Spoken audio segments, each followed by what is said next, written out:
Hi, drama family. It's me Drama Hey Young and welcome back to my channel.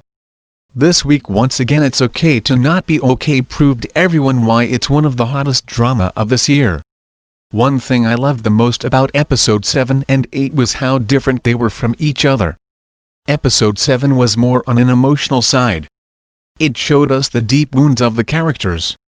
While on the other hand, episode 8 was cheerful, where main characters try to accept their scars and start to heal. The lesson that episode 7 taught us is by far one of my favorite from the whole drama. The main theme of the episode was cutting off the leash. It was to cut off everything toxic from your life that is pulling you down and keeping you away from your happiness. And personally, that is something I want to do too. So that's why I was very moved by the whole episode. One thing which some of my subscribers already predicted was that Mr. Lee, the CEO, knows about Moon Young's past. The scene where he wants Moon Young to leave the house definitely shows that he is like an older brother to Moon Young, and he genuinely cares for Moon Young. Mr. Lee definitely knows a lot more than we think he knows. To make Moon Young feel better, Kang decides to take Moon Young out of the house for some fun. According to me, this was first time ever Moon Young and Kang actually opened up and had some good conversation. Moon Young feeling good at the end of the day, because of spending a day out with Kang shows that how much she needs Kang to be with her. And that she can definitely get better and fight her demons with little affection from Kang. Honestly, this was the first episode where I actually felt bad for Juri. I think Juri character is very important for the story. Even though we might hate her for being two-faced. But she's one of the most realistic character of the drama. I think I relate to Juri a lot. She is just like normal humans. She hides her feelings and feels bad for not being able to get love back from her crush. I really hope that Juri gets over Kang and realize that she deserves someone who will love her back. After this episode, I really started rooting for Mr. Lee and Juri's relationship. Mr. Lee is a good guy honestly and I think he really likes Juri. If they get together, I'll be very happy. I know that Kang friend is also interested in Juri, but I never really rooted for their relationship. But there's actually some fun chemistry between CEO and Juri. I still think that Moon Young's mother is dead. Mainly because of the body in the basement. But she can be alive too. There's a little possibility. It can be possible that her mom disappeared to save herself from the police etc. and for all the crimes she did. But one thing now I am sure about is that there are a lot of other people that knows about Moon Young's past and are related to her mother. Like Ms. Park Ram definitely knows something about Moon Young's dad. She also knows the song Clementine that Moon Young's mom used to sing. Also I find the nurse Ms. Park very, very fishy. She is definitely the answer behind a big mystery. She is hiding something for sure. These two ladies can be Moon Young's mother's friends or even sisters. There is a possibility that Moon Young's mother is actually Ms. Park. There's a scene where she says she's interested in horror novels. And Moon Young's mother was a thriller novel writer. And in some clips, if you focus, Ms. Park looks kind of similar to Moon Young's mother. Moon Young's mother's unfinished book is shown in the drama for a reason. One of my subscriber, Lilia, gave a theory that I liked a lot. She said that Moon Young will complete her mother's book. I think this will really be cool. As it will also help Moon Young to finally close the chapter of her mother in her life. This was something very groundbreaking in this episode.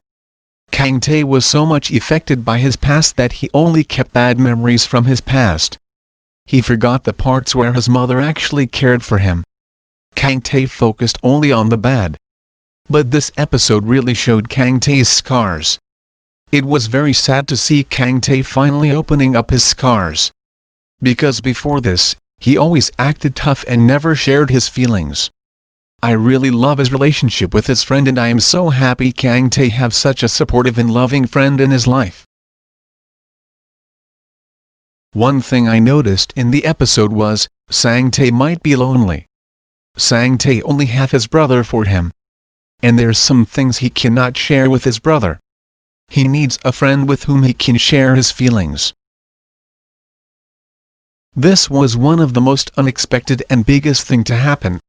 Moon-young cutting her hair was a big decision for her. She always wanted to, but she couldn't. I loved her long hair. But I was so proud of her when she cut her hair, and I actually loved how cute she looked in short hair. This episode made me cry a lot, but the scene where Moon-young looks at herself in the mirror with her short hair and the happiness in her eyes, I couldn't stop myself from crying. This scene was so heart-touching and I can't explain it in words. Episode 8 of It's Okay to Not Be Okay was the first ever most heartwarming and light-hearted episode of the drama. I couldn't stop smiling throughout the episode. Before this episode, Kang-tae was always straightforward to Moon-young. He tried to stay away. But in this episode, Kang-tae started growing closer to Moon-young. He couldn't stop feeling emotions for Moon-young. He started thinking about her all the time. He started feeling happy and started caring for her. One thing I loved the most was he started smiling. He looked so adorable whenever he smiled. Also, Kang-tae getting jealous was so fun to watch. Because it finally showed he likes Moon-young and doesn't want anyone else to be with her. Episode 8 had so many scenes that I enjoyed so much. These scenes were so beautiful. Like Moon-young and Kang-tae affectionate scene on the sofa. Then Sang-tae and Moon-young fighting scene from Mang-tae was so cute and hilarious. Then Mr. Lee moving in Juri's house. I am so excited for their story too. Also Mr. Lee Gum scene was hilarious and had me laughing so hard. Every character fits perfectly in the drama and not even a single scene is boring.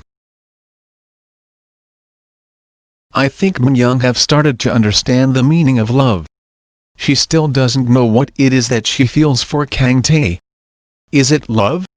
She doesn't know. But Moon-young's journey of understanding love has started.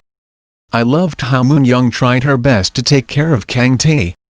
Like putting umbrella over Kang-tae and not worrying about rain pouring over her.